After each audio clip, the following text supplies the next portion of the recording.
मैं तुम्हें बहुत प्यार से समझा रहा हूँ निहारिका। इस रिश्ते के लिए मना मत करना। शादी तो मैं हर हाल में तुमसे ही करूंगा। अगर तुमने ना कहा तब भी तुम्हारी शादी मुझसे ही होगी। बस फिर तुम्हें उस ना की सजा मिलेगी। तब मैं कोई नरमी नहीं दिखाऊंगा। हाँ, अगर तुम चुपचाप मान गई तो मेरा सारा प्यार तुम्हारे लिए होगा। सुमित ने बड़ी मुश्किल से मौका ढूंढकर निहारिका से किचन में तब बात की जब वो सबके लिए चाय बना रही थी। निहारिका काफी समय से उसकी उन अजीब नजरों को महसूस कर रही थी, पर वो उसकी भाभी का भाई था। भाभी के सामने निहारिका की इतनी हिम्मत नहीं थी कि उसके भाई की शिकायत कर सके। वो कब से उसकी इन दोहराती बातों को इग्नोर कर रही थी, लेकिन आज सुमित ने जो कहा उसे निहारिका की जान हलक में अटक गई थी। देखिए, आप बाहर जाइए, वरना मैं शोर मचा दूंगी। वो बुरी तरह डरकर हिचकिचाते हुए उससे बोली, जा रहा हूँ, लेकिन मेरी बात याद रखना। सुमित जो सबसे नजरें बचाते हुए किचन तक आया था, अपनी बात कहकर वहां से चला गया। सफेद सूट में लिपटी निहारिका खड़ी बस आंसू बहा रही थी। उसने कभी नहीं सोचा था कि किस्मत उसे जिंदगी के ऐसे मोड़ पर लाकर खड़ा कर देगी।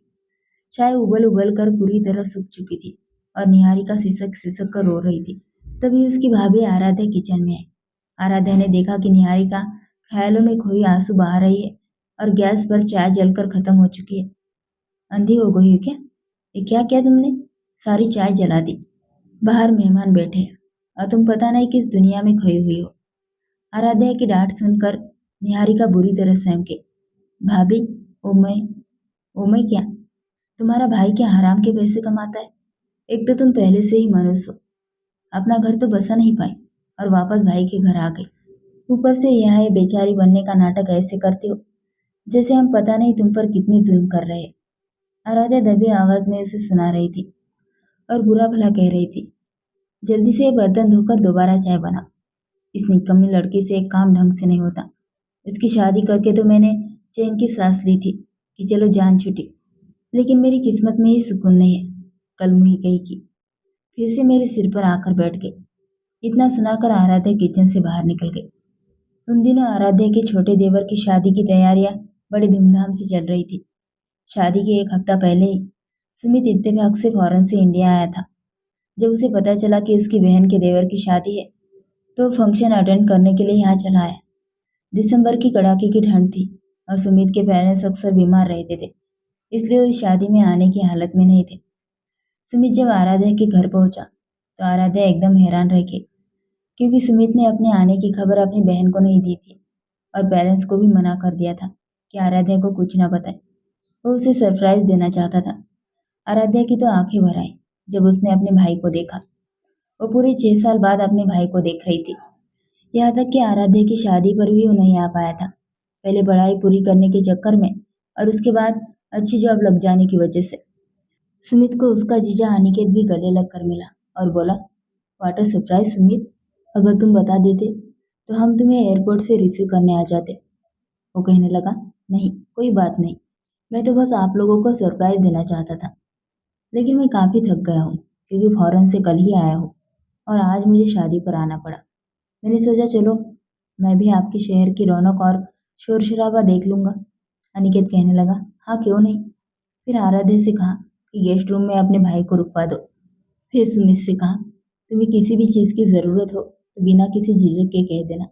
वो बोला, फिलहाल तो मैं शावर लूंगा और उसके बाद एक गर्म कप चाय पीऊंगा, फिर सोना चाहूंगा। आपसे रात को ही मुलाकात होगी, तब मिलकर आराम से बात करेंगे। अनिकेत हंसने लगा। आराध्या ने सुमित को सर्वेंट के साथ गेस्ट रूम में भेज दिया।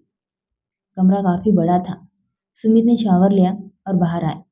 उसने सिर्फ पैंट और बनियान पहन रखी थी। शर्ट अभी पहनने ही वाला था कि दरवाजा नॉक हुआ। यस, कौन है? अंदर आ जाइए। सुमित को लगा कोई सर्वेंट होगा, लेकिन अंदर आने वाली लड़की को देखकर वो पलके झपकाना ही भूल गया। सफेद कपड़ों में सिर पर दुपट्टा लिए वो कोई परी जैसी लग रही थी, बिल्कुल गुड़िया जैसी। दूधिया गोरी रंगत और उस पर कंचू जैसी नीली आंखें। सुमित को बिना शर्ट के देखकर वो हिचकिचाई, लेकिन सुमित तो नजरें हटाना ही भूल गया। वैसे तो उसने विदेशी खूबसूरती काफी देखी थी, लेकिन देसी हुस्न का ये रंग उसकी आंखों ने पहली बार देखा था। सादगी में भी वो लड़की अपने आप में मिसाल थी, लेकिन उसे लगा कि वो शायद नौकरानी है, तो सुमित ने एक ठंडी आह भरी। उसने निहारिका से कहा, चाय सामने टेबल पर रख दो। निहारिका छोटे छोटे कदम उठाते हुए अंदर आई। चाय टेबल पर रखकर जैसे वो वापस जाने के लिए मुड़ी तो सुमित बोला, सुनो लड़की। सुमित की आवाज पर निहारिका को रुकना पड़ा। जी कहिए, वो बहुत धीरे से बोली थी। तब तक सुमित अपनी शर्ट का एक बटन तोड़ चुका था। देखो मेरी शर्ट का बटन टूट गया है, जरा इसे लगा दो। ये सुनकर निहारिका ने हाँ में सिर हिलाया और बाहर चली गई। कुछ देर बाद वो सुई धागा लेकर आई। बटन उसने ऊपर वाला तोड़ा था। वो उसकी शर्ट का बटन लगाने लगी और वो बड़ी गौर से उस लड़की के एक एक नए नक्श को देखने लगा, जिसे कुदरत ने बड़ी फुर्सत से बनाया था। वो एक नौकरानी ही तो थी, फिर भी सुमित के दिल की रानी बन गई थी। एक ही नजर में प्यार हो जाना, सुमित को इस बात पर कभी यकीन नहीं था, लेकिन निहारिका को देखकर लग रहा था कि वाकई वो पहली नजर में उसका दीवाना हो चुका है। निहारिका बटन लगाकर जा चुकी थी और सुमित को ऐसा महसूस हो रहा था जैसे निहारिका की खुशबू पूरे कमरे में फैल गई है। मुस्कुराते हुए वो बेड पर लेट गया और नींद की वादियों में खो गया। जब आँख खुली तो रात हो चुकी थी। चाय टेबल पर पड़े पड़े ठंडी हो गई थी। वो कमरे से बाहर आया तो देखा कि सब लोग डिनर टेबल पर बैठ चुके थे। आराध्या के सास ससुर का देहांत हो चुका था और वे दो भाई बहन ही थे, लेकिन शादी की वजह से मेहमान बहुत ज्यादा आए हुए थे। निहारिका की बुआ और उनकी बेटी भी आई हुई थी। जब सुमित खाने के टेबल पर बैठा तो आराध्या ने सबसे उसका इंट्रोडक्शन करवाया। लड़कियां तो उसे देखते ही उस पर फिदा होने लगी थी। तभी वो सफेद कपड़ों वाली लड़की टेबल पर खाना लगाने आई। सुमित की नजरें उसी पर टिकी थी। खाना लगाने के बाद वो किचन में चली गई। सबने खाना खाया और फिर खूब शोर शराबा और मस्ती की, जिसमें सुमित भी बढ़ चढ़कर हिस्सा ले रहा था। वो लड़की कभी सबको जूस सर्व करती तो कभी चाय। चाय का कप उसके हाथ से लेते वक्त सुमित ने जानबूझकर उसकी उंगलियों को अपनी उंगलियों से टच किया। उसे महसूस हुआ जैसे कोई मखमली कपड़ा हो। वो लड़की बेहद खूबसूरत थी और सुमित पल पल उसकी मोहब्बत में गिरफ्तार होता जा रहा था। वो इस बात से अनजान था कि वो लड़की नौकरानी नहीं बल्कि इस घर की बेटी थी, लेकिन उसके साथ नौकरों से भी बदतर बर्ताव हो रहा था। अनिकेत ने आराध्या से कहा था, ये मेरी इकलौती और लाडली बहन है, तुम इसकी किसी भी बात को टालना मत। शादी की पहली रात जब आराध्या दुल्हन बनी बैठी थी और अनिकेत कमरे में आया तो आराध्या ने देखा कि वो अकेला नहीं था, निहारिका भी उसके साथ थी। अनिकेत के चेहरे पर एक शरारती मुस्कुराहट थी। आराध्या हैरान थी कि अनिकेत आखिर निहारिका को कमरे में क्यों लाया है। अनिकेत ने निहारिका को बेड पर आराध्या के ठीक सामने बिठाया और बोला, मेरे पेरेंट्स अब इस दुनिया में नहीं है और मेरी बहन मेरे लिए बहुत मायने रखती है। निहारिका की क्या अहमियत थी ये आराध्या अब अच्छे से समझ चुकी थी। अंदर ही अंदर उसे अनिकेत की ये बात बहुत बुरी लगी। आज उसकी सुहागरात थी और वो अपनी बहन को सामने बिठाकर आराध्या को ये बता रहा था कि उसकी बहन उसके लिए कितनी जरूरी है। कायदे से तो उस रात उसे ये बताना चाहिए था कि आराध्या उसके लिए क्या अहमियत रखती है। खैर, पहली रात आराध्या के दिल में एक गांठ सी पड़ गई। उसे निहारिका कभी अच्छी नहीं लगती थी, लेकिन अनिकेत जिस तरह उसे अहमियत देता था, ना चाहते हुए भी आराध्या को निहारिका के साथ अपना बर्ताव बहुत अच्छा रखना पड़ा। शादी को अभी कुछ ही दिन बीते थे, जबकि अनिकेत ने कहा था कि शुरू के 15 दिन नौकर चाकर ही तुम्हारी सेवा करेंगे। लेकिन निहारिका की फरमाइश की वजह से आराध्या को तीसरे ही दिन किचन में खड़ा होना पड़ा, क्योंकि निहारिका कह रही थी कि वो अपनी भाभी के हाथ के बने पराठे खाएगी। आराध्या दिन ब दिन निहारिका से चिढ़ने लगी थी, क्योंकि अनिकेत के अलावा उसका छोटा भाई मोहित भी निहारिका पर जान छिड़कता था। दोनों भाइयों की जान जैसे अपनी छोटी बहन में ही बसती थी। और दोनों भाइयों से काफी छोटी थी। माँ बाप का प्यार तो उसे ज्यादा नहीं मिला, लेकिन भाइयों ने उसे बहुत लाड प्यार से पाला था। यही वजह थी कि आराध्या से ये सब बर्दाश्त नहीं होता था। अपने घर में वो भी ऐशो आराम से रह रही थी, लेकिन यहाँ आकर जब ननद की फरमाइश पर खाना पकाना पड़ता तो उसे बहुत बुरा लगता। इसलिए उसने बड़े प्यार और चालाकी से अनिकेत के दिमाग में ये बात डालनी शुरू कर दी कि लड़कियों की शादी कम उम्र में ही कर देनी चाहिए, क्योंकि अच्छे रिश्ते जल्दी ही आते हैं। अनिकेत को इन बातों की ज्यादा समझ नहीं थी, पर जिस तरह आराध्या एक माँ की तरह निहारिका का ख्याल रख रही थी, तो उसकी नीयत पर शक नहीं कर सका। इसलिए उसने निहारिका के रिश्ते की जिम्मेदारी भी आराध्या को ही सौंप दी। आराध्या ने पहले ही रिश्ते पर हाँ कर दी। उसने ना तो ज्यादा छानबीन की और ना ही गहराई से जांच पड़ताल की, और बस निहारिका की शादी करके उसे विदा कर दिया। जब निहारिका ने अपने दोनों भाइयों को इतना खुश देखा तो अपने आंसू नहीं रोक पाई। वे दोनों तो उसे खुशी खुशी मुबारकबाद देने और मिठाई खिलाने आए थे।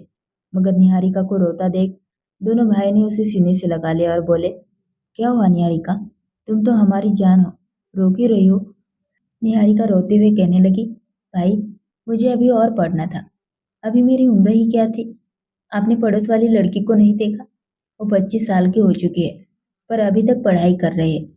वहाँ शादी का नामो निशान तक नहीं है। वो मुझसे कह रही थी कि क्या तुम भाभी के आते ही अपने भाइयों पर बोझ बन गई हो, जो वे तुम्हें इस उम्र में ब्याह रहे हैं। उसकी ये बात सुनकर बड़ा भाई तो कुछ देर के लिए खामोश हो गया, लेकिन मोहित ने उसे गले लगा लिया और उसकी आंखों से भी आंसू निकलने लगे। फिर भी दोनों ने उसे समझा बुझाकर शांत किया। देखो गुड़िया, जितना अच्छा रिश्ता हमें तुम्हारे लिए मिला है, वो लड़का तुम्हें बहुत खुश रखेगा। अच्छे रिश्ते इसी उम्र में मिलते हैं। इसके बाद तो सिर्फ वही मिलते हैं जिन्हें कोई पूछता भी नहीं। इस तरह उसे समझाकर वे विदा कर चुके थे। निहारिका दुल्हन बनी बेड पर बैठी थी और दिल में हजारों सपने सजा रही थी कि अब उसका पति आएगा, जैसा उसने चुप चुप कर फिल्मों में देखा था कि पति आकर रोमांटिक बातें करेगा और ढेर सारा प्यार लुटाएगा। मगर ऐसा कुछ भी नहीं हुआ। कमरे में आते ही निहारिका के पति ने उस पर एक सख्त नजर डाली और आकर बेड पर पैर फैलाकर लेट गया। उसने अपने मिट्टी से सने हुए जूते ठीक निहारिका के मुंह के सामने रख दिए। जैसे ही उन गंदे जूतों को देखकर निहारिका घिन के मारे थोड़ी पीछे खिसकी। ये बात उसके पति को अपनी ईगो पर चोट जैसी लगी। वो कहने लगा, क्यों? क्या मैं कोई अछूत हूँ जो तुम पीछे हट रही हो? बताओ, क्या मेरा तुम्हारे पास लेटना तुम्हें बुरा लग रहा है? उसने निहारिका की कलाई इतनी जोर से मरोड़ी कि उसकी कांच की चूड़ियां टूटकर बेड पर गिर गई। निहारिका सहम कर रोने लगी। तभी उसका पति गुस्से में चिल्लाया, जूते उतारो मेरे। निहारिका ने डरते डरते उसके जूते उतारे, लेकिन मोजों की बदबू इतनी तेज थी कि उसे उल्टी आने लगी।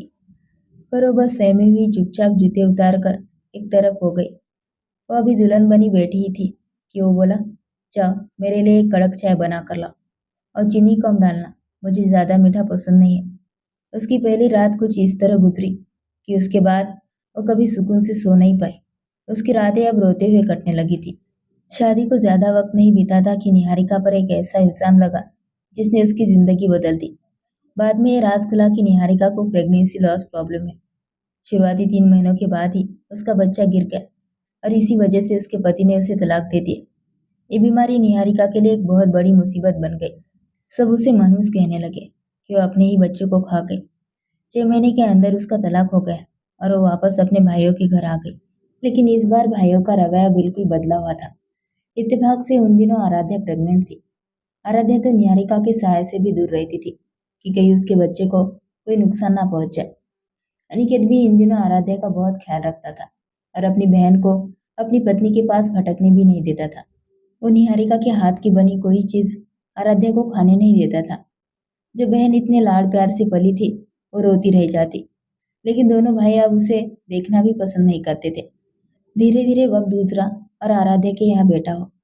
निहारिका का बहुत मन हुआ कि वो अपनी भतीजी को गोद में ले, लेकिन अनिकेत ने उसे सख्ती से मना कर दिया। उसने कहा, अपना साया भी मेरे बेटे पर मत डालना। देखो निहारिका, मैं जानता हूँ कि ये बात तुम्हारे लिए कड़वी होगी, पर तुम जानती हो ना कि तुम्हें ये बीमारी है और हमारे समाज में ऐसे औरतों को डायन कहा जाता है जो अपने बच्चे खा जाती है और अपने से जुड़े दूसरे रिश्तों के बच्चे पर भी ऐसी मनुष्यत फैलाती है कि वो जिंदा नहीं बचते।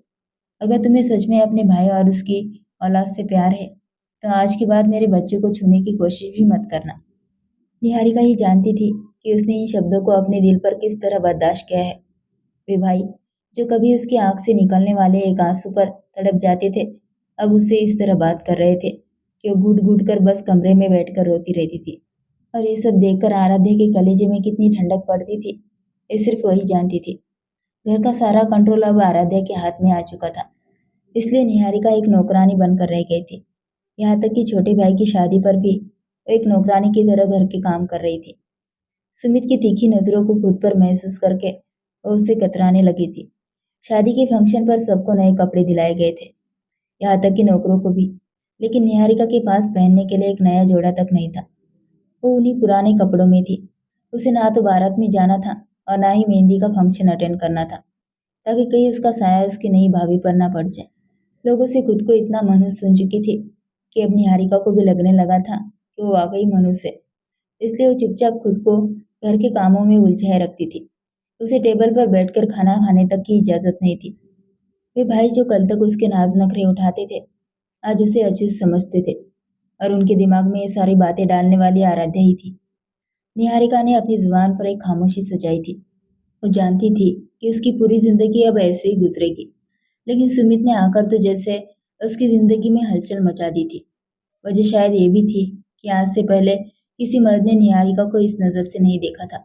वो घर से बहुत कम ही निकलती थी और जब भी बाहर जाती थी स्कार्फ से अपना चेहरा कवर करती थी।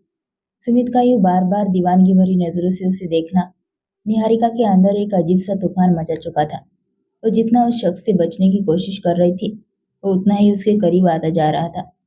ये सोचकर ही निहारिका को डर लग रहा था कि अगर आराध्य भाभी को पता चल गया कि उनका लाडला भाई बार बार उसके पास आकर बात करने की कोशिश कर रहा है, तो ना जाने उसका क्या हाल करेगी।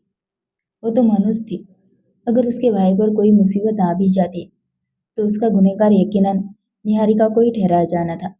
अगले दिन घर में मेहमानों का आना जाना लगा था और निहारिका का काम भी बढ़ गया था। रात के 1 बजे तक शोर शराबा होता रहता। किसी को जूस, किसी को पानी, तो किसी को कुछ और चाहिए होता। ये सब उसी की जिम्मेदारी थी।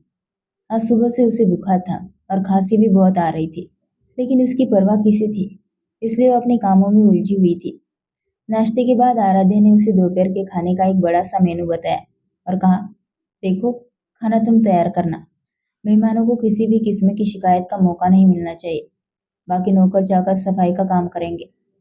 आराध्या उसे सब कुछ समझाकर जा चुकी थी और जल्दी जल्दी हाथ चला रही थी, लेकिन बुखार की वजह से उसे काम नहीं हो पा रहा था।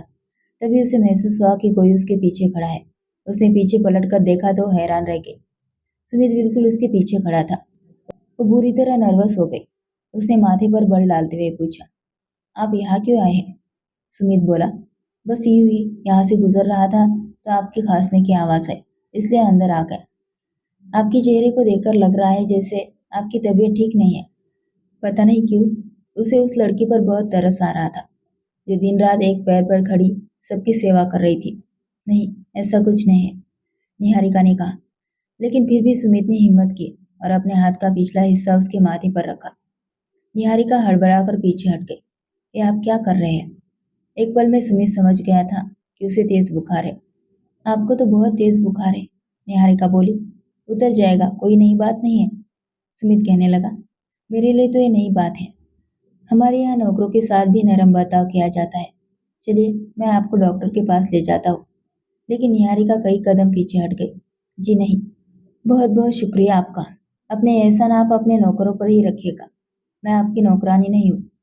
बड़े गुस्से में कहते हुए वो छुरी से तेजी से प्याज काटने लगे।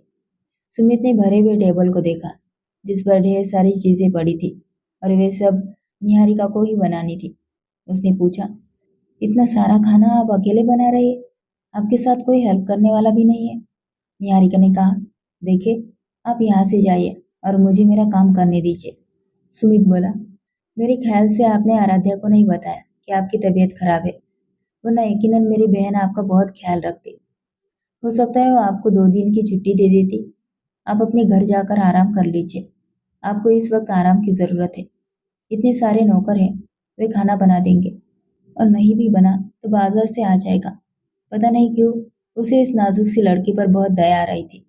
मेरा कोई घर नहीं है, निहारिका ने बड़ी उदासी से कहा। प्यास के साथ साथ उसकी आंखों से आंसू भी बह रहे थे। वो अपने ही घर में बैठी थी, पर एक नौकरानी की तरह। सुमित ने उसके हाथ से छुरी पकड़ी और एक तरफ फेंक दी। चलो मेरे साथ, मैं तुम्हें डॉक्टर के पास ले जाता हूँ। मैं देखता हूँ कि कौन तुम्हें मना करता है। खामखा बेचारी बनने का ड्रामा मत करो। जब किसी को बताओगी नहीं कि तुम बीमार हो, तो किसी को पता कैसे चलेगा? निहारिका चुप रही, जबकि हकीकत ये थी कि सुबह जब आराध्या उसे कमरे में उठाने गई थी, तभी उसने कहा था, भाभी, मुझे बहुत बुखार है, मुझसे तो उठा भी नहीं जा रहा। आराध्या कहने लगी, ये नखरे किसी और को दिखाना।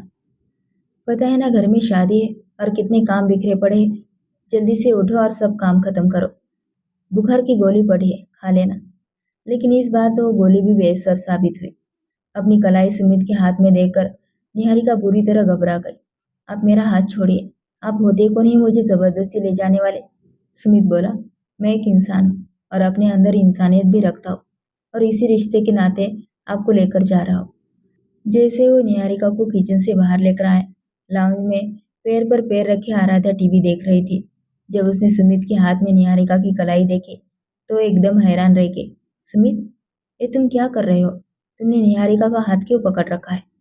सुमित बोला, अरे भाई, तुम्हारी ये नौकरानी बड़ी अजीब है। बुखार से तप रही है और कह रही है कि डॉक्टर के पास नहीं जाना। ये सुनकर आराध्या नजरें चुराने लगी। ठीक उसी वक्त अनिकेत भी सीढ़ियां उतर रहा था और सुमित की बात सुन चुका था। वो सुमित के पास आया और उसके हाथ से निहारिका का हाथ छुड़ाया। उसने कहा, ये नौकरानी नहीं है, मेरी छोटी बहन है। ये सुनकर तो सुमित के होश ही उड़ गए। बहन है? निहारिका वापस किचन में जा चुकी थी और इस बार ये सोचकर रोने लगी कि चलो, आज भी उसके भाइयों को याद तो है कि वो उनकी बहन है। सुमित जितना हैरान होता उतना कम था। वो कहने लगा, क्या हो गया अनिकेत भाई? यह आपकी बहन कैसे हो सकती है? अगर बहन है तो उसके साथ नौकर वाला बर्ताव क्यों किया जा रहा है? इसलिए क्योंकि ये मनुष्य है। इसके कदम खराब है। इसे जो बीमारी है, उसकी वजह से कोई भी शादीशुदा प्रेग्नेंट औरत इसके साय से भी डरती है, वरना उसे भी ये बीमारी लग जाएगी। इसलिए हमने इसे सबसे अलग रखा हुआ है। सुमित ने पूछा, ऐसी कौन सी बीमारी है आपकी बहन को? आराध्या बीच में ही बोली, इसे प्रेगनेंसी लॉस प्रॉब्लम है। अरे, 2 बच्चे खा चुकी है अपने। ऐसी औरत कभी मां नहीं बनती।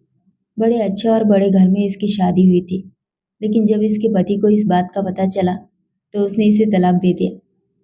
भगवान ऐसे औरतों के साया से भी बचाए। भाई, ये तो अनिकेत की बहन है, इसलिए हमने इसे मजबूरी में घर में रखा हुआ है, वरना हम तो इसे कब का निकाल चुके होते। आराध्या ने बड़ी बेरुखी से ये बात कही थी। What nonsense. मैं हैरान हूँ कि इतने पढ़े लिखे होकर भी आप लोग इन बातों पर यकीन रखते हो। हो सकता है कि ये कोई मेडिकल प्रॉब्लम हो और पॉसिबल है कि इसका इलाज भी जरूर होगा। ये कौन सा आपने नया रिवाज निकाला है कि ऐसे औरतों को अछूत समझकर घर की नौकरानी बना दिया जाए, जिसमें उसका कोई कसूर नहीं है? आराध्या, मुझे तुमसे इतनी छोटी सोच की जरा भी उम्मीद नहीं थी। मुझे नहीं पता था कि तुम शादी के बाद इतनी पुरानी सोच की औरत बन जाओगी। तुम नहीं जानते, ये सच है।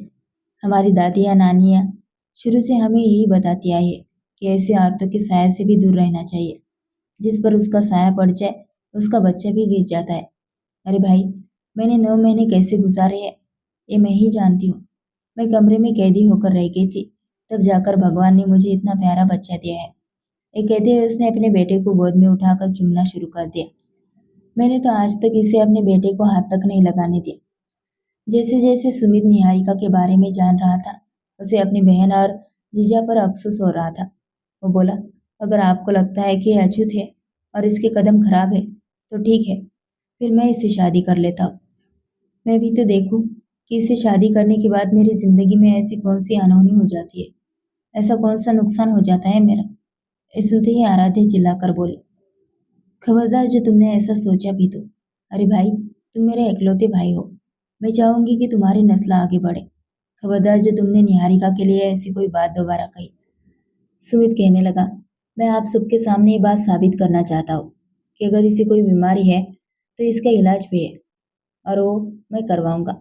ये शादी भी करेगी और मेरे बच्चे भी पैदा करेगी, और फिर मैं आप लोगों को प्रैक्टिकली साबित करके दिखाऊंगा कि जिसे आप अछूत समझ रहे हैं वो अछूत नहीं है। सुमित ने आगे कहा कि उसे हंसने का, अच्छे कपड़े पहनने का और शादी करने का हर चीज का हक है। ये सुनकर अनिकेत आराध्या की तरफ देख रहा था, जो गुस्से से लाल पीली होकर अपने इकलौते भाई को देख रही थी। किचन में खड़ी निहारिका ने जब ये सुना तो उसे सुमित पर गुस्सा आया, क्योंकि वो तो अपनी बात कहकर चला जाएगा, लेकिन पीछे से शामत तो निहारिका की ही आनी थी। आराध्या तो उसका जीना मुश्किल कर देगी। निहारिका के पास अब सिर्फ उसका किरदार ही बचा था। आराध्या उसकी भी धज्जियां उड़ा देती। वही बात फैला देती कि निहारिका उसके भाई पर डोरे डालती है और अपने हुस्न का जाल बिछाती है। निहारिका नहीं चाहती थी कि उसके कैरेक्टर पर कोई भी आ जाए, इसलिए उसने छुरी टेबल पर फेंकी और बाहर आ गई। वो सीधे सुमित के सामने आकर खड़ी हो गई। आप कौन होते हैं मेरी जिंदगी का फैसला करने वाले, और ये हक आपको किसने दिया है? सुमित को उम्मीद नहीं थी कि गुमसुम डरी सहमी रहने वाली लड़की उसके सामने आकर बोल भी सकती है। उसे तो लगता था कि निहारिका के मुंह में जुबान ही नहीं है। वो बोला, मैं आपका भला चाहता हूँ। आपको कोई ऐसी बीमारी नहीं है कि आप पूरी उम्र अपनी जिंदगी को सजा बना ले। मैं आपका इलाज करवाऊंगा, आप ठीक हो सकती है। निहारिका बोली, आप कौन होते हैं मेरे मामलों में बोलने वाले? यह हक आपको किसने दिया? मैंने तो नहीं दिया। देखिए, आप जो कोई भी है, यहाँ शादी देखने आए हैं, शादी देखिए और वापस जाइए। मुझे आपसे बिल्कुल शादी नहीं करनी। सुन लिया आपने मेरा जवाब? अब इस बहस को यही खत्म कर दे। इससे पहले कि निहारिका वहां से जाती, सुमित बोला, एक मिनट रुको, मैं तुम्हारे बारे में अच्छा सोच रहा हूँ। तुम्हारी जिंदगी में खुशियाँ लाना चाहता हूँ। तुम्हें एतराज क्यों है? मैं वाकई तुम्हें बहुत खुश रखूंगा। लेकिन निहारिका ने साफ मना कर दिया, मुझे नहीं चाहिए खुशियाँ। मैं अपनी इस लाइफ में बहुत खुश हूँ। सुमित को उस लड़की पर बड़ी हैरानी हुई। निहारिका वहां से जा चुकी थी। आराध्या कहने लगी, सुन लिया तुमने इसका जवाब? देख ली इस लड़की की अकड़? अरे दफा करो इसे, इसे इसकी जिंदगी जीने दो। जब इसे कोई एतराज नहीं है तो तुम्हें क्या तकलीफ है? एक से एक बढ़कर लड़की तुम्हारे लिए मौजूद है। जिस पर हाथ रखोगे वो शादी के लिए तैयार हो जाएगी। कहा तुम मेरे शहजादे भाई और कहा वो मनुष्य लड़की। सुमित अपने कमरे में चला गया और काफी देर तक निहारिका के बारे में सोचता रहा कि वो ऐसा क्यों कर रही है। उसे तो लगा था कि वो तुरंत हाँ कर देगी। वो वाकई उसे खुश रखना चाहता था। खैर, शादी के फंक्शन शुरू हो गए। निहारिका ना मेहंदी पर गई ना बारात के साथ। वो सादे कपड़ों में घर पर ही बैठी रही। बारात वाले दिन सुमित जल्दी ही हॉल से वापस घर आ गया, जबकि अभी कई रस्में बाकी थी। इत्तेफाक से सारे नौकर अपने अपने क्वार्टर में जा चुके थे, क्योंकि रात का फंक्शन काफी लेट हो गया था। मगर निहारिका जाग रही थी। वो लाउंज में डाइनिंग टेबल की कुर्सी पर बैठी बोर हो रही थी, क्योंकि मेहमानों के आते ही उसे सबके लिए चाय सर्व करनी थी। उसके बाद ही उसे आराम मिलना था। वो 3 दिन से बुखार में थी और बस पैरासीटामोल खाकर काम कर रही थी। सुमित ने जब उसे गहरी नींद में ऊँघते देखा तो पास आकर कहा, निहारिका। वो बुरी तरह चौंक गई। अपने सामने सुमित को देखकर उसके माथे पर बल पड़ गए। सुमित बोला, तुम्हें 3 दिन से बुखार है और मुझे बहुत बुरा लग रहा है। चलो मैं तुम्हें दवाई दिला देता हूँ। मैं तुम्हारे लिए ही फंक्शन छोड़कर आया हूँ। इतना कहकर सुमित ने बड़ी सख्ती से उसकी कलाई पकड़ ली। निहारिका चिल्लाई, हाथ छोड़ो मेरा। होते कौन हो तुम मेरी फिक्र करने वाले? इस बार सुमित को गुस्सा आ गया। उसने उसकी कलाई पकड़ी और जबरदस्ती उसे बाहर ले आया और अपनी गाड़ी में बिठा दिया। वो खुद ड्राइविंग सीट पर बैठ गया और चौकीदार से कहा, दरवाजा खोलो। चौकीदार ने गेट खोल दिया। निहारिका को बहुत गुस्सा आया। अजीब जबरदस्ती है। तुम होते कौन है मेरे साथ ऐसी जबरदस्ती करने वाले? सुमित ने जवाब दिया, जब तुम प्यार से बात नहीं मानोगी तो मुझे जबरदस्ती ही करनी पड़ेगी। मैं तुम्हारा इलाज करवाऊंगा और तुम्हें दवाएं भी अपने हाथ से खिलाऊंगा, क्योंकि मुझे तुम सेहतमंद चाहिए। आखिर कल को तुम्हें मेरी नस्ल आगे बढ़ानी है। तुम्हारी सेहत अच्छी होगी तभी तो मेरे बच्चे भी हेल्दी पैदा होंगे। सुमित की बात सुनकर निहारिका को आग लग गई। ना मुझे तुमसे शादी करनी है और ना ही मैं बच्चे पैदा कर सकती हूँ। अगर तुमने जबरदस्ती मेरे साथ कुछ भी किया तो मैं अपनी जान दे दूंगी। सुन रहे हो तुम? मैं चलती गाड़ी से कूद जाऊंगी। निहारिका की धमकी सुनकर सुमित ने गाड़ी की रफ्तार और भी तेज कर दी। गाड़ी को इतनी तेज भागते देख निहारिका बुरी तरह डर गई और कहने लगी, प्लीज गाड़ी धीरे चलाइए। क्या आप मुझे मार डालना चाहते हैं? ये सुनकर सुमित के चेहरे पर मुस्कुराहट आ गई और उसके कान के पास झुककर बोला, हाँ, तुम्हें वैसे भी मरना ही है, तो मैंने सोचा क्यों ना हम दोनों साथ ही मरे। अगले जन्म में मिल लेंगे। तुम्हारा क्या ख्याल है? निहारिका बुरी तरह घबरा गई और बोले, देखिए, गाड़ी धीरे चलाइए। आपको मरना है तो बेशक मर जाइए, लेकिन मुझे अभी नहीं मरना। सुमित शरारत से मुस्कुराया और बोला, जिस तरह की जिंदगी तुम जी रही हो, अगर मैं तुम्हारी जगह होता तो खुद ही मरने की प्रार्थना करता। तुम बड़ी अजीब लड़की हो जो ऐसी तकलीफ से भरी जिंदगी जीना चाहती हो। निहारिका ने पलटकर जवाब दिया, ये मेरा पर्सनल मैटर है। सुमित बोला, नहीं, अब ये मेरा भी मैटर है, क्योंकि पहली ही नजर में मैं तुम पर अपना दिल हार चुका हूँ। और सुमित जिस चीज पर दिल हार जाता है उसे कभी नहीं छोड़ता। मैंने तो अपने बचपन के पसंदीदा खिलौनों को भी आज तक संभाल कर रखा है। तुम तो फिर भी मेरी मोहब्बत बन चुकी हो। तुम्हें छोड़ना तो मेरे लिए नामुमकिन है। और शायद और भी बहुत कुछ कहता, लेकिन तब तक क्लिनिक आ गया। वो निहारिका को लेकर डॉक्टर के पास पहुंचा, जहाँ डॉक्टर ने उसे दवाएं दी और आराम करने की सलाह दी। जब वे वापस घर लौटे तो नई दुल्हन और बाकी मेहमान भी आ चुके थे। सुमित के साथ निहारिका को देखकर सब उसे अजीब नजरों से देख रहे थे और आराध्या तो गुस्से से पागल हो रही थी। आराध्या चिल्लाकर बोली, तुम इसे कहाँ लेकर गए थे? सुमित ने साफ जवाब दिया। शादी करने नहीं ले गया था, डॉक्टर के पास ले गया था। इसे 3 दिन से तेज बुखार है। और रही बात शादी की, तो ऐसे चुप कर नहीं, बल्कि आप सबके सामने करूंगा। निहारिका अपना हाथ छुड़ाकर भागती हुई अपने कमरे में चली गई। वो सोच रही थी कि एक ऐसा अजीब लड़का है जो जबरदस्ती उसकी जिंदगी में घुसने की कोशिश कर रहा है। उसे समझ नहीं आ रहा था कि सुमित को उसे पाकर क्या मिलेगा, क्योंकि वो तो उसे कुछ भी नहीं दे सकती थी। वो ये भी जानती थी कि आराध्या ऐसा कभी नहीं होने देगी। खैर, जैसे ही दवा ने असर दिखाना शुरू किया, निहारिका को नींद आने लगी। उसने अपने कमरे का दरवाजा अंदर से लॉक किया और सो गई। तभी कुछ ही देर बाद धड़ाक से दरवाजा खुला और आराध्या अंदर दाखिल हुई। उसने निहारिका को बाजू से पकड़कर झटके से बिस्तर से उठाया और उसके मुंह पर एक जोरदार थप्पड़ मार दिया। आराध्या गुस्से में चिल्लाई, डायन कही कि मुझे पहले ही पता था कि तू कोई ना कोई खेल जरूर खेलेगी। अगर मुझे तेरी इन हरकतों का जरा भी अंदाजा होता तो मैं अपने भाई को यहाँ आने ही नहीं देती। तूने ही मेरे भाई पर डोरे डाले हैं ना, और अब उसके सामने बड़ी शरीफ और मासूम बन रही है। मैं कभी भी तेरी शादी अपने भाई से नहीं होने दूंगी। निहारिका लाल चेहरे के साथ अपनी भाभी को देख रही थी। वह अभी भी बुखार में तप रही थी। उसे पता चला कि कुछ देर पहले ही सुमित साफ शब्दों में ऐलान कर चुका है कि अगर मैं शादी करूंगा तो सिर्फ और सिर्फ निहारिका से ही करूंगा। आप लोग जो भी कहे, कल जैसे ही रिसेप्शन खत्म होगा, शाम को निहारिका की शादी मेरे साथ कर देना। सुमित चाहता था कि जब वो यहाँ से वापस जाए तो निहारिका उसकी बीवी बनकर उसके साथ जाए। आराध्या किसी भी हाल में ये मानने को तैयार नहीं थी। उसने रात को ही अपने माँ बाप को सब कुछ बता दिया था। वे भी परेशान हो गए थे, क्योंकि उन्होंने निहारिका के बारे में सिर्फ आराध्या से ही सुना था और वे भी उसे मनुष्य और बीमारी समझते थे। मगर सुमित की जिद के आगे सबको हार माननी पड़ी। अगली सुबह रिसेप्शन था, मगर मोहित मुंह फुलाकर बैठा था। उसकी शादी की पहली रात थी और वो जरा भी एंजॉय नहीं कर पाया था, बल्कि पूरी रात इसी टेंशन में गुजरी कि कल निहारिका की शादी होनी है या नहीं। सुमित ने धमकी दी थी कि मैं शादी करूंगा तो सिर्फ निहारिका से ही करूंगा, वरना वापस विदेश चला जाऊंगा और तुम सब मेरा चेहरा देखने को भी तरस जाओगे। जब उसने ये बात अपनी माँ से की तो अपना दिल पकड़कर बैठ गए, क्योंकि सुमित उनका इकलौता बेटा था और वो उस पर जान छिड़कती थी। उन्होंने आराध्या से कहा, बेटा, मैं अब कुछ नहीं कर सकती। तुम इसकी शादी निहारिका से करवा दो। इस लड़की को यहाँ आने दो। फिर मैं देखूंगी उस मनुष्य को जिसने मेरे मासूम कुंवारे बेटे को अपने जाल में फंसा लिया। अनिकेत और मोहित दोनों ही अपनी बहन को काट खाने वाली नजरों से देख रहे थे। आराध्या भी नाराज बैठी थी, जबकि सुमित बहुत खुश था। वो कहने लगा कि आज शाम के फंक्शन के साथ ही मेरी और निहारिका की शादी होगी। सुमित निहारिका के कमरे में एक खबर देने गया, मैं स्वीटहार्ट, आज शाम तुम मेरे साथ विदा होकर यहाँ से हमेशा हमेशा के लिए चलोगी। इस पर निहारिका उस पर फट पड़ी और कहने लगी, बस भी करे आप, क्यों मेरा मजाक बनवाना चाहते हैं? क्या पहले मेरी जिंदगी कम दुखों से भरी थी, जो आपने आकर उसे और भी दर्दनाक बना दिया? मैं आपसे शादी बिल्कुल नहीं करूंगी।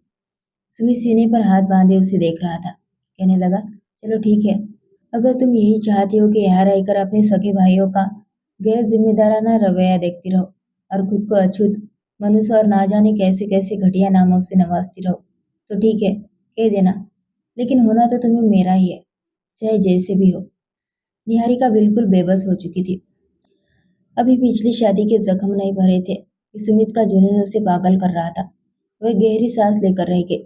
शाम को उसकी भाभी ने उसकी पिछली शादी का ही जोड़ा निकालकर बेड पर फेंका कि यही पहनकर तैयार हो जाओ। मगर सुमित अपने लिए शेरवानी और निहारिका के लिए खूबसूरत रेड कलर का शादी का जोड़ा खुद लेकर आया था और ब्यूटिशियन से उसे तैयार भी करवाया था। निहारिका ने जब एक नजर खुद को देखा तो वो खुद को पहचान ही नहीं पा रही थी। क्या ये वही शरारती और सबकी लाडली निहारिका थी? बहुत समय बाद उसके चेहरे पर एक अलग ही रौनक आई थी, जो शायद सुमित की मोहब्बत का असर था। पूरे हॉल में खुसुर फुसुर बातें हो रही थी। सब हैरान थे कि निहारिका की शादी, और वो भी इतनी अचानक सुमित के साथ।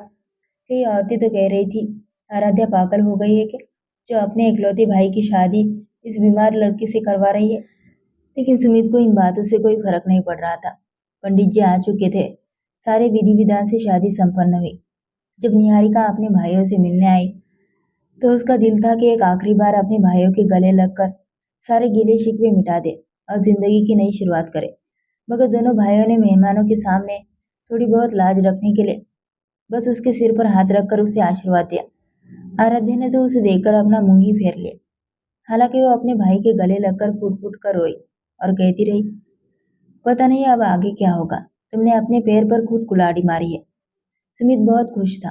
वो सीधा एयरपोर्ट पहुंचा, जहाँ टिकट उसने पहले ही बुक करवा रखी थी। कुछ ही घंटों में वो वापस अपने घर पहुंच गया। घर के दरवाजे पर उसके माँ बाप अजीब से चेहरे बनाकर दोनों का इंतजार कर रहे थे। जब सुमित की माँ ने अपनी बहू को देखा तो देखती ही रह गई। उसके मुंह से अचानक निकला, इतनी खूबसूरत शहजादी जैसी लड़की भला मनुष्य कैसे हो सकती है। सुमित ने खुद निहारिका को अपना कमरा दिखाया। निहारिका वहां बस चुपचाप और सहमी हुई बैठी थी। वो बस रोए जा रही थी। वही सुमित ने अपने माँ बाप को यकीन दिलाया, मॉम डैड यकीन मानिए, ये लड़की बिल्कुल बेटी बनकर आप दोनों का ख्याल रखेगी। लोगों की बातों को मैं बहुत जल्द झूठा साबित कर दूंगा। आराध्या की आदतें अपने माता पिता और भाई से बिल्कुल अलग थी। उसके माँ बाप भी अपने बेटे को नई जिंदगी के लिए आशीर्वाद देकर कमरे में भेज चुके थे। सुमित जब कमरे में आया तो निहारिका बेड पर लेटी हुई नींद की वादियों में खो चुकी थी। उसके गाल अभी भी आंसुओं से भीगे हुए थे। सुमित तो पूरी तरह अपनी खुशी में डूबा हुआ उसके पास आया। उसे यकीन नहीं हो रहा था कि उसकी मनचाही लड़की उसे मिल चुकी है। वो उसके पास आकर बैठ गया। निहारिका को जरा भी अंदाजा नहीं था कि कोई उसे इतनी दीवानगी से देख रहा है। उसके गालों पर बहते आंसुओं को देखकर सुमित को बहुत दुख हुआ। वो उसके और करीब हुआ और अपनी उंगलियों से उसके आंसू पोंछते हुए धीरे से बोला, बस इसके बाद तुम कभी नहीं रोओगी। अब तुम सिर्फ खुश रहोगी और तुम्हारे चेहरे पर हमेशा मुस्कुराहट होगी। मैं किसी को यह हक नहीं दूंगा कि वो तुम्हें रुलाए। तभी निहारिका हड़बड़ाकर उठ बैठी और फौरन डर गई। रिलैक्स, कुछ नहीं हुआ। सॉरी, मैंने तुम्हें डिस्टर्ब कर दिया। डरने की जरूरत नहीं, मैंने कुछ नहीं किया। सुमित ने जब वह बात शरारत से कही तो निहारिका, जो अभी भी नींद के खुमार में थी, घबराकर पूछने लगी, आपके जूते कहाँ हैं? स्मिथ को आदत थी कि वह अपने कमरे में जूते पहनकर आता ही नहीं था। उसने दरवाजे की तरफ इशारा करते हुए कहा। वो बेचैनी में कहने लगी, आपने पहले ही जूते क्यों उतारते? जूते तो मुझे उतारने थे ना। सुहाग रात को बीवी खुद अपने हाथों से अपने पति के जूते उतारती है। सुमित उसकी बात सुनकर दंग रह गया और बोला, क्या कह रहे हो तुम? लगता है अभी भी नींद में हो। लेकिन वो झट से बोली, नहीं, मेरे पिछले पति ने भी तो यही किया था। उसने अपने गंदे जूते मेरी गोद में रख दिए थे और कहा था कि इन्हें उतारो। फिर चाय भी बनाकर लानी होगी। आपको मीठा ज्यादा पसंद है या कम? वो बस घबराहट में बोली जा रही थी और सुमित उसका चेहरा देख रहा था। उसके अतीत में जो कुछ हुआ था, सुमित उसका अंदाजा लगा चुका था। उसने अपना सिर झटक कर एक फीकी सी स्माइल दी और बड़े प्यार से निहारिका का चेहरा थाम कर कहा, तुम यहाँ बैठो, मैं तुम्हारे लिए दूध और दवा लेकर आता हूँ। वो खुद बाहर गया, गर्म दूध और दवा लेकर आया। उसने अपने हाथों से निहारिका को दवा खिलाई और फिर बेड पर सोने के लिए लिटा दिया। वो चाहता तो आज रात निहारिका को अपना बना लेता, लेकिन निहारिका अभी भी सदमे और बुखार की हालत में थी। कुछ ही देर में निहारिका सो गई। सुमित उसके बहुत करीब लेट गया और काफी देर तक उसका चेहरा देखता रहा। उसे खुद अपने हाथों से उसकी ज्वेलरी उतारी और फिर उसे अपनी बाहों में समेटकर सुकून की नींद सो गए। अगली सुबह उसका बुखार उतर चुका था और निहारिका की आंख सबसे पहले खुली थी। जब उसने अपने बेहद करीब सुमित को देखा तो वह हड़बड़ाकर उठ बैठी। सुमित भी जाग चुका था। उसे खुले बालों में यूं घबराया हुआ देखकर वो मुस्कुराया और कहने लगा, शादी की पहली सुबह मुबारक हो मेरी जान। ये सुनकर निहारिका शर्मा गई, लेकिन फिर अपना सिर खुजाते हुए कहने लगी, मैं कब सो गई थी और मैंने आपको तंग तो नहीं किया? आप मेरे पास क्यों सोए थे? कहीं आपने मेरे साथ कुछ किया तो नहीं? सुमित शरारत से उसे देखकर बोला, तुम सिर्फ बुखार में थी। मैंने तुम्हें बेहोशी की दवा नहीं पिलाई थी, जो तुम्हारे साथ इतना सब कुछ हो जाता और तुम्हें पता भी नहीं चलता। चलो शाबाश, ऐसे मुझे कुछ भी करने का मजा नहीं आना था जब तक तुम पूरे होश में मेरा साथ ना देती। कल बुखार था इसलिए लिहाज कर गया, लेकिन आज रात मैं कोई लिहाज नहीं करूंगा। उस दिन मुंह दिखाई की रस्म थी और वो तैयार होकर मेहमानों के सामने बैठी थी। जो भी उसे देख रहा था बस देखते ही रह जा रहा था। और ते उसकी सास से कह रही थी, अरे तुमने तो हीरा ढूंढा है, इतनी प्यारी बहू है तुम्हारी, कहीं इसे हमारी ही नजर ना लग जाए। ये तो हमें चांद और तारे की जोड़ी लग रही है। ये सुनकर सुमित की माँ बस फीकी सी मुस्कुरा रही थी। उन्होंने अभी तक निहारिका से कोई खास बातचीत नहीं की थी। रात को जब वो अपनी ज्वेलरी उतार रही थी तो बार बार उसके दिमाग में सुमित की बातें आ रही थी। जिस तरह उसे मोहब्बत भरी निगाहों से देख रहा था, हाथ पकड़ रहा था, सबके सामने उसे कॉन्फिडेंस दे रहा था और बार बार प्यार का इजहार कर रहा था। ये सब सोचकर निहारिका खुश तो थी, लेकिन उसे अपनी ही खुशियों से डर लग रहा था। कुछ देर बाद सुमित कमरे में आया और उसका हाथ थामकर बेड पर बैठ गया। कहने लगा, आज मैं तुम्हारा कोई बहाना नहीं सुनूंगा। आज रात तुम मेरे दिल की सारी मुरादें पूरी करोगी। वो झिझकते हुए कहने लगी, प्लीज मेरे करीब मत आए। मैं नहीं चाहती कि मेरा काला साया आप पर भी आ जाए और आपकी जिंदगी में मुश्किलें आने लगे। सुमित बोला, आज रात तो मैं तुम्हें हासिल करके रहूंगा। जो भी होगा मैं सह लूंगा, लेकिन आज रात मैं तुम्हारे साथ हर हाल में एंजॉय करके रहूंगा। निहारिका जानती थी कि सुमित आज उसे छोड़ेगा नहीं। सुमित बड़ी मोहब्बत से उसके करीब आ रहा था और बार बार उसके वजूद पर अपनी मोहब्बत का एहसास छोड़ रहा था। निहारिका ने भी उसे खुद से दूर करना छोड़ दिया था, लेकिन जैसे ही पहली बार सुमित उसके करीब आया तो उसे एक धक्का सा लगा। वो तो समझ रहा था कि यह लड़की पहले से शादीशुदा है, उसके तो 2 बच्चे भी जाया हो चुके थे, मगर यह जानकर सुमित को हैरानी हुई कि यह लड़की तो बिल्कुल वर्जिन थी। ऐसा लग रहा था जैसे पहली बार कोई इस लड़की के करीब आ रहा हो। सुमित ने उस पल उन लम्हात को खराब करना बेहतर नहीं समझा और बड़ी मोहब्बत के साथ निहारिका के वजूद पर अपनी छाप छोड़ता गया और यूं ही वो रात एक दूसरे के नाम करके वो सो गए। अगली सुबह जब सुमित की आंख खुली तो निहारिका उससे पहले ही उठ चुकी थी। वो ड्रेसिंग टेबल के सामने खड़ी अपने लंबे घने बालों में कंघी कर रही थी। जब सुमित को उठता देखा तो शर्मा सी गई और उसने अपना चेहरा छुपा लिया। जैसे वो कमरे से बाहर जाने लगी, सुमित ने उसका हाथ पकड़ लिया। कहने लगा, अरे अरे, कहाँ भागी जा रही हो? तुमने तो मुझे हैरान ही कर दिया, बल्कि हैरान और परेशान ही कर दिया है।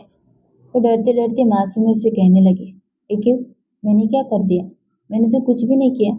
मैं तो बस ये बालों में कंघी कर रही थी। मगर सुमित उसे भाव में भर के कहने लगा, कल रात तो तुमने मेरी होश ही उड़ा के रख दी है। कसम से जी चाह रहा है कि एक बार फिर तुम्हें बेड पर गिरा लूं और उन लम्हात को दोबारा से रिवाइंड कर दूं। ये सुनकर निहारिका शर्मा गई। सुमित की मोहब्बत के आगे तो वो भी हथियार डाल चुकी थी। तभी सुमित ने उससे सवाल किया, निहारिका, मैं तुमसे जो भी पूछूंगा तुम मुझे सच सच बताओगी? बताओ, ये सब कुछ क्या था? तुम तो पहले से शादीशुदा थी, तुम्हारे 2 बच्चे भी किसी बीमारी की वजह से जाया हो गए थे, तो फिर ये सब कुछ क्या है? यहाँ तक कि बिस्तर की बिछी हुई चादर भी गवाह थी कि वो पहली बार किसी मर्द के करीब आ रही थी। निहारिका पहले तो खामोश रही, लेकिन सुमित ने उससे कहा कि जब तक तुम मुझे सच नहीं बताओगी मैं तुम्हें इस कमरे से बाहर नहीं जाने दूंगा। निहारिका एक बार फिर रोने लगी थी। सुमित उसके आंसू साफ करके कहने लगा, अरे बाबा, इसमें रोने वाली क्या बात है? इतने प्यार से तुमसे पूछ रहा हो और तुम हो कि बस हर बात पर रोने लग जाती हो। निहारिका ने जो खुलासा किया, सुमित तो हैरत से बस उसे देखता ही रह गया। निहारिका की शादी जिस इंसान से हुई थी, पहली रात वो बिल्कुल भी निहारिका के करीब नहीं आया था और उसके बाद उसकी कई रातें ऐसे ही गुजर चुकी थी। जब भी वो कमरे में आता, निहारिका पर बिना वजह का रोब झाड़ता रहता, उस पर गुस्सा करता, बातें सुनाता, यहाँ तक कि उसके जूते भी साफ करवाता।